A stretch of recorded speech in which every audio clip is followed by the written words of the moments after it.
김민아 기자 어서 오세요. 안녕하세요. 첫 번째 항목은요. 이석채 전 회장까지 도달한 채용비리 수사입니다. 이석채 전 회장한테 구속영장 청구됐더라고요.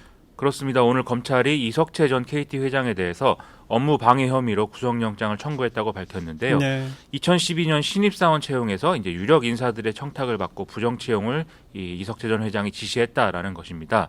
검찰은 지난달 22일과 어제 두 차례에 걸쳐서 이석채 전 회장을 비공개 소환 조사를 했다는데요. 예. 이석채 전 회장의 영장 실질 심사는 오는 30일 오전 10시 반에 진행이 된다고 합니다. 이석채 전 회장 측은 혐의 부인한다고요?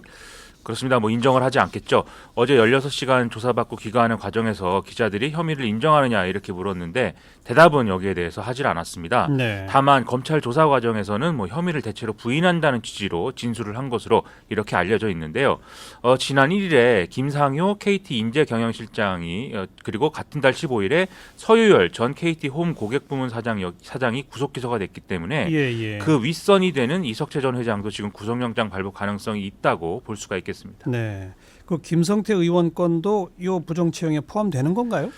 일단은 그렇습니다. 검찰은 아. 김성태 전 의원을 비롯해서 정영태 동반성장위원회 전 사무총장, 김종선 KTDS 부사장, 성시철 전 한국공항공사 사장 등의 자녀가 부정한 방식으로 채용에 최종 합격한 사실을 파악을 했는데요. 네. 검찰은 이석채 전 회장 등이 당시에 관심을 이제 보인 지원자들이 별도 명단으로 관리가 됐고 또 각 전형 단계별로 합격 여부가 조작된 정황도 이제 확인을 했다고 합니다. 예. 지금까지 확인된 부정 채용은 모두 이제 2012년에 이루어진 것들로 총 9건입니다. 네. 그러면 김성태 의원에 대한 조사도 이제 이루어지나요?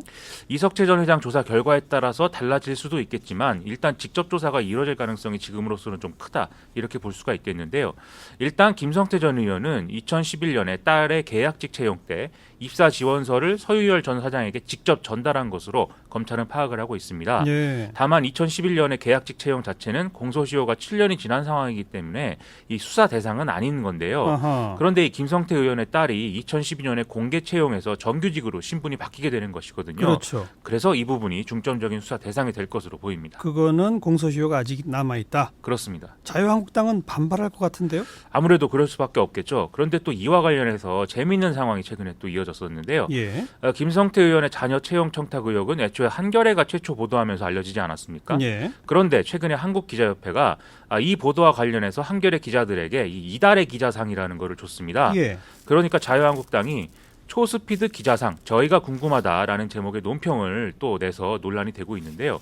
검찰 수사가 끝나지도 않은 사안을 보도한 기사인데 여기에 대해서 서둘러 상을 준 것은 불순한 의도가 있다라는 내용이었습니다. 하하. 그러면서 한겨레가 확인되지 않은 의혹으로 제1야당 원내대표를 집요하게 공격을 하고 기자협회가 후방 지원한 거 아니냐 이렇게까지 또 얘기를 하는 그런 논평이었습니다. 그래요? 이 논평에 대해서 기자협회는 뭐라고 그랬어요? 오늘 이제 성명을 냈는데요.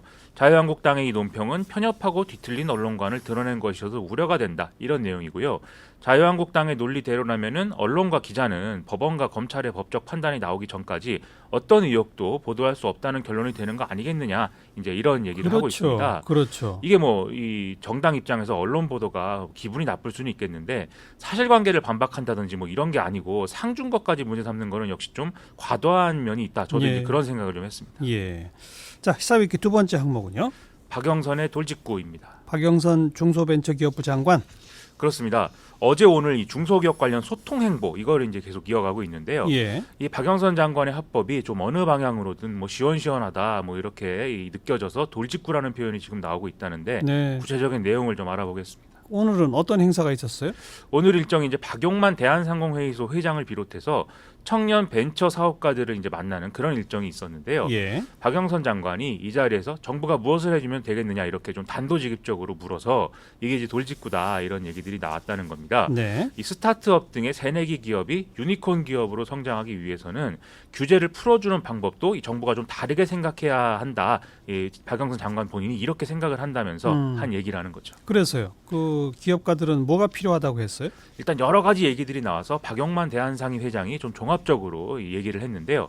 뭐 노동 정책 관련해서 뭐 세제나 이런 것들도 문제긴 한데 무엇보다도 어떤 진입 장벽이라든지 또 이 사업과 관련한 모호한 법 조항 이런 것들에 대한 애로 사항이 아무래도 많이 나온다라는 설명을 했습니다. 예. 그래서 이에 대해서 박영선 장관은 이 중기부와 대한상의 간의 이제 규제 혁신 한라인 이런 것들을 구축해서 이런 애로 사항들을 좀 일상적으로 접수할 수 있도록 하자 이런 이제 제안을 하기도 했습니다. 그 중기부가 자체적으로 계획하고 있는 지원 사업 뭐 내놓은 건 없어요? 스케일업 펀드라는 것을 조성을 해서 2022년까지 12조 원 규모의 이제 스타트업 등의 어떤 지원을 하겠다라고 얘기를 했고요. 예. 또 오는 11월에 아세안 특별 정상회담에서 스타트업 엑스포를 열어서 연례 행사로 이어가려는 계획도 하고 있다. 이렇게 또 이런 계획도 이제 밝혔습니다. 네. 그리고 중기부가 운영하고 있는 규제 자유 특구 이게 이제 일종의 규제 샌드박스인데 여기서 이제 그 이 처리 일자를 최대한 단축하는 뭐 이런 것도 얘기를 했고요.